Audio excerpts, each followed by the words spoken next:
Flannan Isle by Wilfred Wilson Gibson. Read by Ken Moss.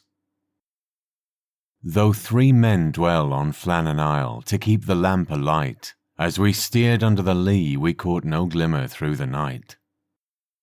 A passing ship at dawn had brought the news, and quickly we set sail to find out what strange thing might ail the keepers of the deep sea light. The winter day broke blue and bright, with glancing sun and glancing spray, as o'er the swell our boat made way, as gallant as a gull in flight.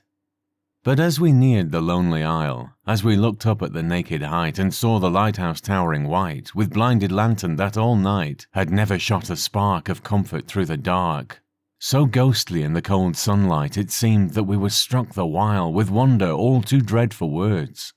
And as into the tiny creek we stole beneath the hanging crag, we saw 3 queer, black, ugly birds, too big by far in my belief for guillemot or shag, like seamen sitting bolt upright upon a half-tide reef.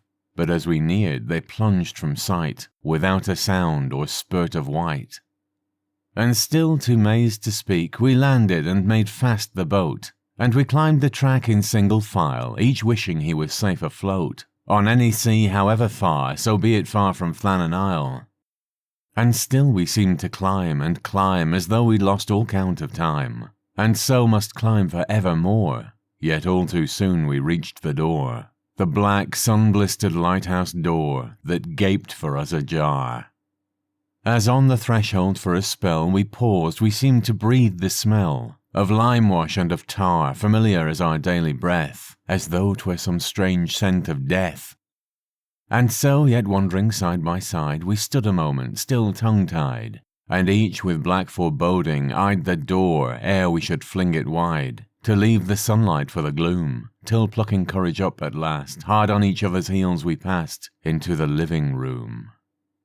Yet as we crowded through the door, we only saw a table spread for dinner, meat and cheese and bread, but all untouched, and no one there, as though when they sat down to eat, ere they could even taste, alarm had come, and they in haste had risen and left the bread and meat, for at the table head a chair lay tumbled on the floor. We listened, but we only heard the feeble cheeping of a bird that starved upon its perch, and listening still without a word, we set about our hopeless search. We hunted high, we hunted low, and soon ransacked the empty house.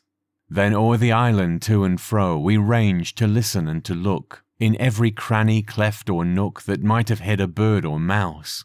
But though we searched from shore to shore, we found no sign in any place, and soon again stood face to face before the gaping door, and stole into the room once more, as frightened children steal. Aye, though we hunted high and low, and hunted everywhere, of the 3 men's fate we found no trace, of any kind in any place, but a door ajar and an untouched meal, and an over-toppled chair.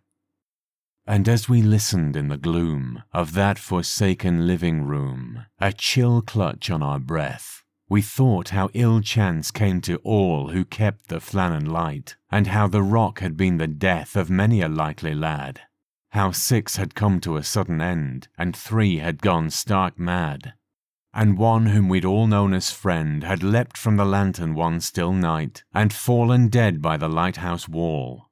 And long we thought on the 3 we sought, and of what yet might befall.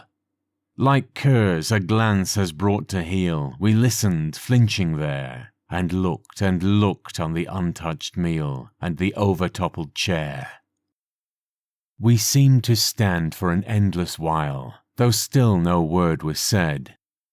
3 men alive on Flannan Isle, who thought on 3 men dead.